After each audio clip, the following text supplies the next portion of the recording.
My name is Rebekah Sue Neeley, and I am the single barrel coordinator here at Neeley Family Distillery.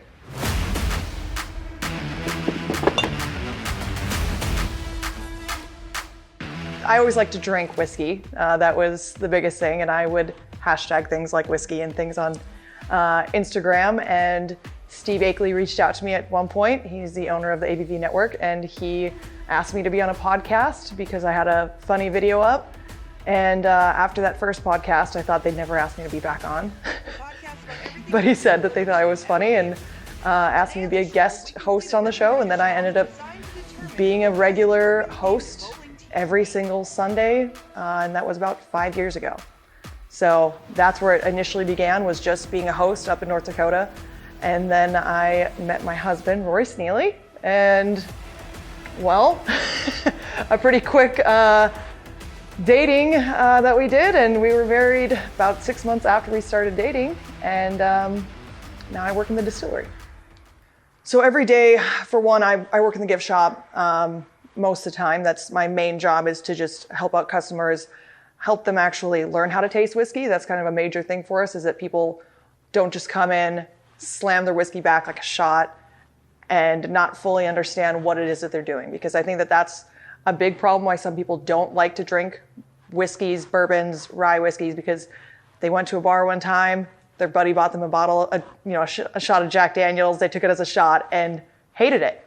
Understandable, right? And so we try to show people that that's not the right way to find out if you like whiskey. And so that's a big thing, is education just in the gift shop. And so it's just talking to a lot of customers, explaining tastings, explaining what it is that we do here. And then the other part of my job is picking out all these wonderful barrels. And obviously that's the worst part of my job, is selecting through the barrels. I think you need to let your whiskey open up in the glass. It's going to be just like when you drink a wine, you want it to aerate, and you need your whiskey to aerate to open up, and you can actually roll it around in your glass, which is the proper way to do it, is to just roll around your whiskey. But I tell people, especially if you're just starting off, like, put it in your glass and wait 5 minutes to even taste it, because it's going to just have a lot of that, the ethanol, all the flavors that you don't like are going to come off right away. And then it's going to open up and be a lot softer and easier. You can pick up a lot more flavors of not just heat. You can pick up, those citrus notes. You can get the coffee flavors sometimes. You can get those minty notes. You can get all those different things if you just let it breathe. The other thing is, don't be scared off that first sip. That first sip, your Kentucky Hug, is always going to be your worst. People call it the wasted sip. That's usually the one that's not going to be fun. And you just have to get past that sip. Go on to the second sip. It's going to get easier. Get to that third sip, and you're going to like your whiskey a whole lot more by the third sip than you will on that very first, 1 and 2.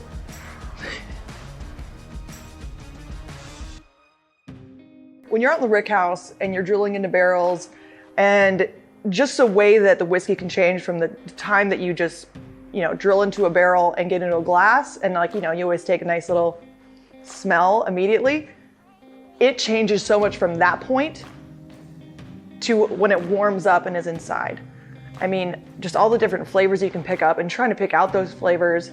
And I like to run the horses, is what I call it, whenever I'm picking through barrels, because I'll drill into 5 to 8 barrels at a time and taste through them, and like I say, I like to call it running the horses. I'll go through and nose them all, and I'll move my glass according to where it's at.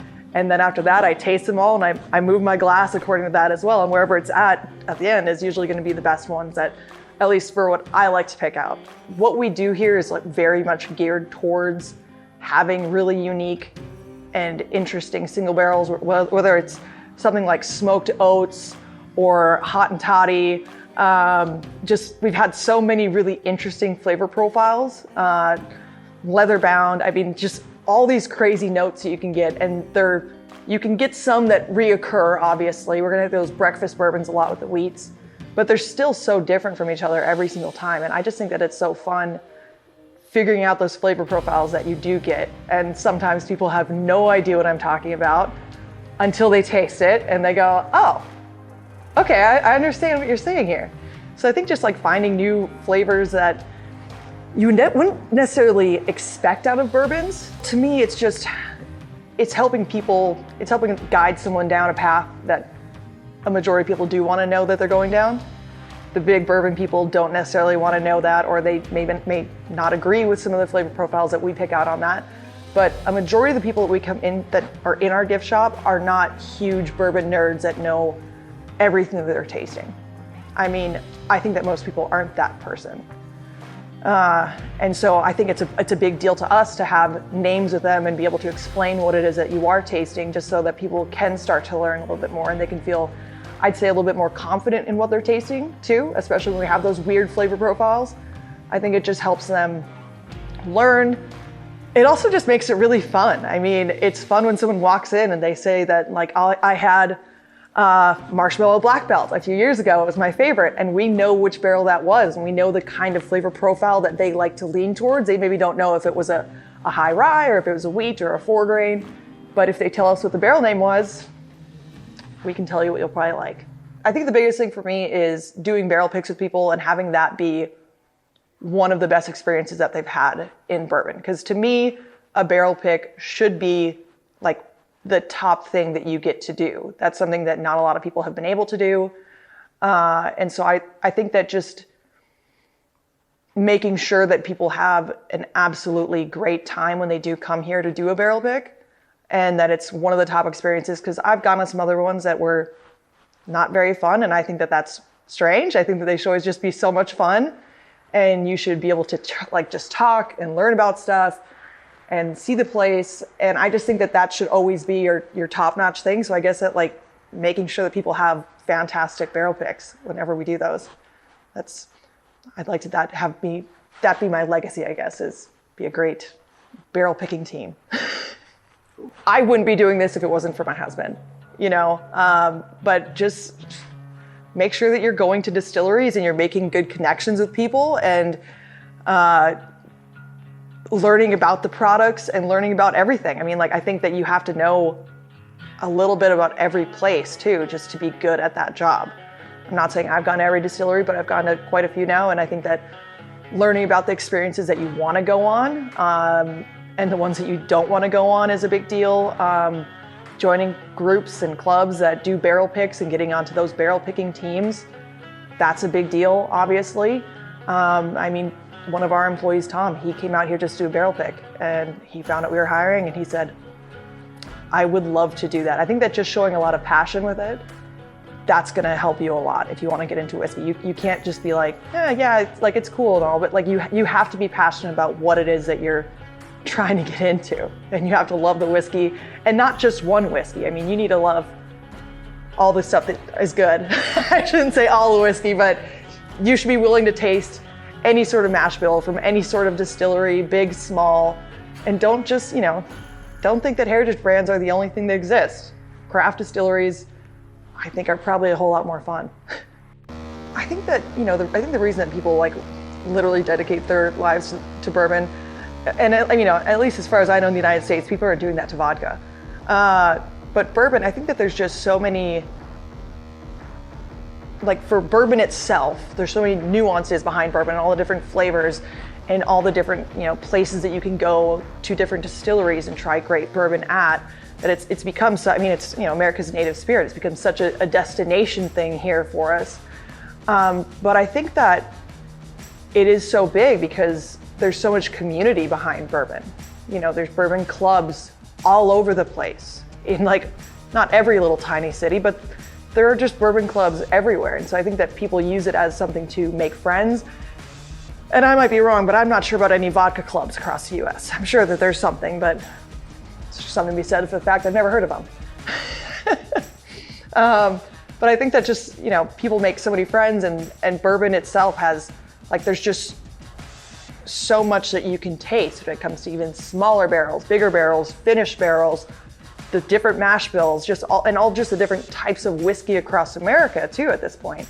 That people are kind of bringing into their bourbon clubs as well, like single malts now, and rye whiskey goes kind of like hand in hand with bourbon too. And so I think there's just such a broad range of different things that go along with bourbon, and even the cocktails. I mean, you can mix bourbon with anything, really. I mean, this might sound weird, but sometimes I like to pour some bourbon into my red wine. I don't know why, but I think it tastes really good together. I think that they pair nicely, and I like that. And that's weird, sure, maybe, but you can do so much. You can cook with bourbon. You know, you can do everything with the bourbon barrels. I mean, bourbon itself is just such a fun and interesting thing to be in and of itself. So that's why I think that bourbon is just such a big deal and why people love bourbon. With bourbon, you can bring a bottle to your friend's house. I think that's a big thing is, you know, you can go to a bar, but not everyone likes to go to bars. Some people do like to just stay at home. And you can get bottles of bourbon and bring them over to your friend's house, and you can literally do a tasting at your friend's house and never even go to a bar. And so it's something that you don't have to do, and you don't have to go out to do that. And you know, there's a lot of like dads, moms who like they can't just go to a bar on a Friday night and hang out with their friends, or they don't want to. But they do like to they build their little, you know, speakeasies in their basements, and they have friends over and they do a whole little bourbon tasting at home. And that's like something that people enjoy doing, is just, you can drink bourbon in so many different places, and just because you're not in a bar doesn't mean you can't have a really good bottle of bourbon. You know, like if you're making cocktails at home, I can't make a Long Island to save my life. I can't. I have to go to a bar to get that. But I can certainly pour a glass of bourbon and it's gonna taste the same at home as it would at the bar, but it's probably a lot cheaper at home. So I think that just the fact that accessibility, you can do it anywhere. You can bring new bottles over and you can just hang out with your friends and just sit around and drink bourbon and discuss the bourbon that you're drinking. Who do I look up to in the bourbon industry? I would say, I don't want to pick someone like that everyone would pick, but I'm going to anyways. But like someone like Freddie Johnson, who I have never at any point heard anyone have anything bad to say about that man.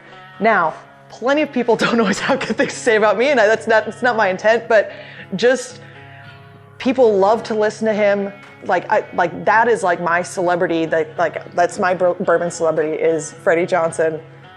He knows my name, which makes me so happy every time he looks here. Where's Becca? And I'm like,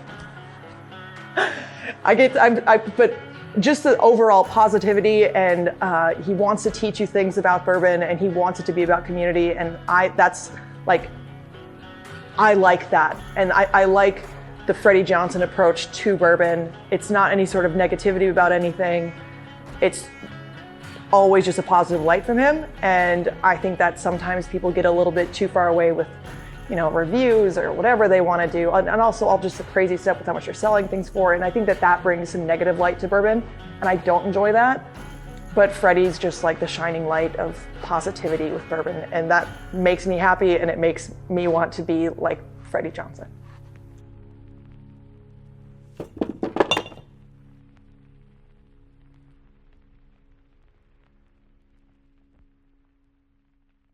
So my first taste of bourbon had to have been at some like terrible like bonfire. Well, it was probably a great bonfire, honestly. I was possibly not of an age that I should have been drinking alcohol, possibly. And I know I did not like my very first sip. I don't know what the very first one was, but I remember the very first time that I had bourbon and I really enjoyed it. And the very first bourbon that I took a pull of and I enjoyed it, and I must have had, it was Wild Turkey 101, and I must have had it at one of those bonfires, and I must have hated it, because I was like, I don't know if I want to have a pull of this. And I took a pull and I went, I actually do like that. That's weird. I didn't think I was going to like that. And it just didn't hit me from how I had remembered having it, which I probably, was like 16 or something. And I was probably, 18, 19 at this point. And it just was like, I could drink that. And I think I would like to drink that. So Wild Turkey 101 was the very first one that was like, okay. Now that wasn't the first good bourbon. I didn't love it, but I knew I could drink it. But the very first like real bourbon that I started to taste and actually enjoyed was Michter's, which is a funny step up from Wild Turkey 101 to Michter's.